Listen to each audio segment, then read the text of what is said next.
Who should sell right now? Anyone who has a pool that doesn't want a pool anymore. It is so hot in South Carolina right now and humid, everybody's looking for escape. I know other families and neighbors and clients, everybody's calling me and saying, hey, I think I'd buy something if it had a pool. Okay?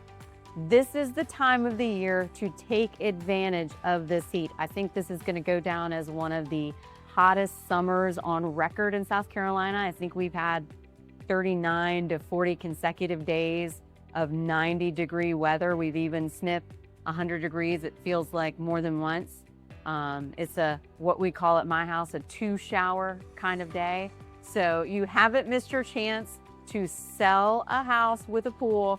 There are plenty of people who want a pool. Right now they're pricing a pool, and spoiler alert, it is going to be cheaper for you to buy a house that already has a pool than to go build one yourself. And that is your real estate tip. If you've got a house with a pool, call me. I have people. Even my own kids want a pool right now.